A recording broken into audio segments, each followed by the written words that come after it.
So Eric, you're part of an elite group. You're a winner at this level several times over. You won on one of the toughest tracks there is out there in Darlington. When you look at this Legacy Motor Club right now, you guys weren't getting the factory support last year. You were under a change. What does it feel like now that you got the stability back, that you know what it takes to win? Are you guys on that path? Well, we're on that path, and it's a work in progress right now. It's been a season of trying to kind of build out. It's a really nice photo of you. Yeah. That coffee with Kenny, there's one of you, Eric. Look at you. I feel like that's a nicer photo of me. Look at you in that one. Keep talking. This is something we do for the fans. But yeah, we're getting there and working to get our stuff better. We've had to take on some more responsibility than what we initially thought. But I think in the next 2 years, I see us getting better. That's what I'm saying. That's a nice picture. It's like from the late 1800s.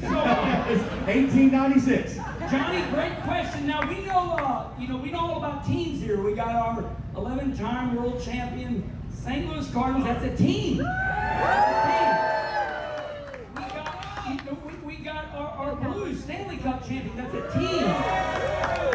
So you have a team member, which is Nemechek. And he's sponsored by our local, one of our biggest dealers in St. Louis, which is John Bomarito. Tell me about your teammate. Do you like him? Do you work with him? Earnhardt didn't like his teammates. He's like, it's all about me. Get out of here. Yeah, we do work together. As a 2-car team, it's more important to probably work with your teammates than a 4-car team. They're our only kind of guiding light, right? If we're doing something and we are not sure about it or think we're off on a different path that's not working, he's our only resource to have some kind of backstop and check ourselves with. So I think it's more important with 2 guys for sure, so having that good relationship. But yeah, Bomarito's been awesome. I unfortunately, they're not on my car this year. We have a ton of races with Family Dollar, which is awesome, but Bomarito's been on mine for a few seasons up here and got to know those guys. And pretty cool to have local sponsors when you come to local races. And so one cool thing about your group, you have 14 championships there amongst Jimmy Johnson and Richard Petty. I know those guys didn't drive this next generation car. Jimmy doesn't some right now, but he won his championships in a different car. And then I guess Richard won it in a horse and buggy. Way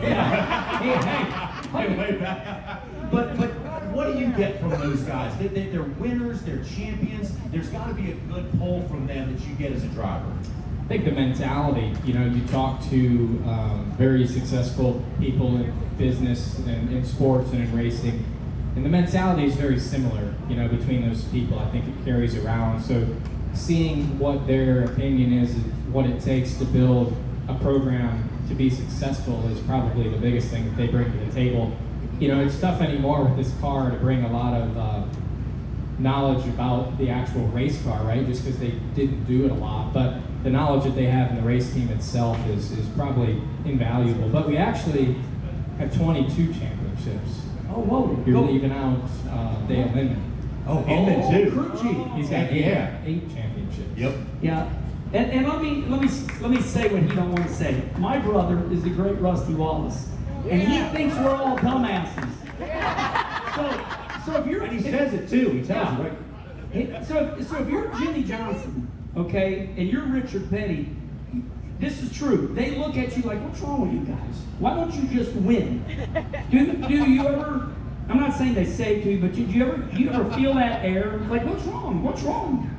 For sure. I mean, from Richard, absolutely. From Jimmy, probably less. Jimmy's driven the cars, right? And he kind of understands, I think, where we're at as a team and the struggles that we're having currently to be a winning team consistently. But, Richard, for sure, we've had some conversations where it's like, well, yeah, why don't you just win some more races? I can hear Richard. Hey, buddy, what's wrong? You can't get upset over one bad year or one bad race. That's why I take Goody's headache. You remember that commercial?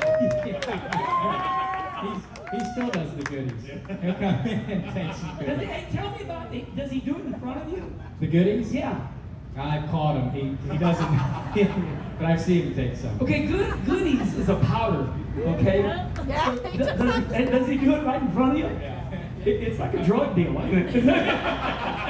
Okay, I shouldn't have said that. I think you're supposed to mix it with stuff, right? Yeah, And sure. he does not. So Eric, he can grade us. Me and Kenny, we practice our impersonations on weekends. And so, all right, so King says, hey, King, what was it like when Kyle Petty started driving a race car? Well, Kyle wrecked the cord. Beat out the fenders, put him back out there on the racetrack. Kyle wrecked the cord again. So, That's a typical Richard story. Okay, I got a good grade from Eric. look over there. So we are the gateway to the West. We're in Madison, Illinois. We're like Bristol. It's Tri-Cities, you know. When you look at that arch and you know that this racetrack is here, you know the history of this area. I saw Denny Hamlin over there yesterday. Tell me about what you see right there. Well, for me, I love the Midwest. I mean, I grew up in Michigan, so I don't know if we're really Midwest or not. Yeah, you are. I feel like it's somewhat of that area. So I'm in this, you know, Illinois and Missouri, obviously, Wisconsin, Minnesota, Michigan. It just all feels like home to me. So I love coming and racing up here. I mean, Are you Kid Rock?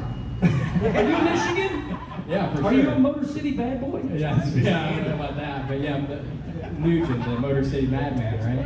Ted Nugent. I look at this crowd that's standing right here. It's nuts, ain't it? 10:30 in the morning, and it's packed. And I think the Midwest is just kind of the hotbed for racing. So that's why I love it. So Johnny, every once in a while I try to be serious, and I worked on my notes. It doesn't work very well, Kenny. I don't recommend it.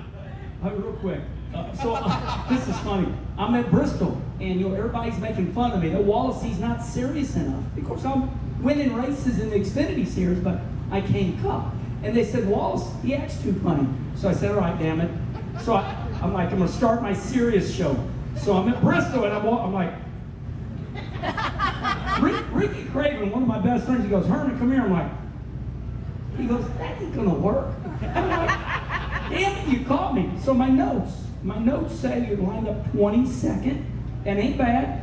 We start 39, 40 cars. Tell me about starting 22nd. You gonna push people out of the way? How are you gonna run this race? Well, I hope I hope we don't have to push them. I hope we're just fast enough we can drive by them. But you know, it's kind of a tough track, right? I mean, track position is so important. We saw it yesterday in the truck race.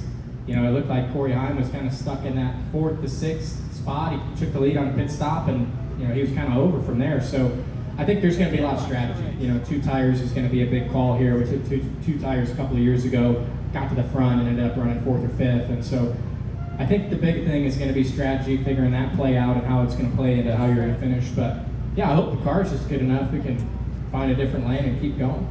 I don't really like to push too many people, by the way.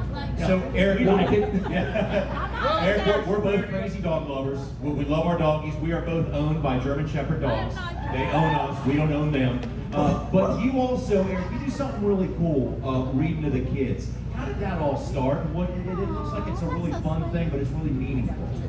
Yeah, I guess, man, it started years ago, but I've been a big reader my whole life. It's just the way I like to learn. Like, if I want to figure something out, I buy a book and I read. And I wanted to find a way to connect it in racing and didn't really know how. And when COVID came around, I was like, man, we got to do something to talk to people. I can't just sit here in my another house. COVID story. I like this.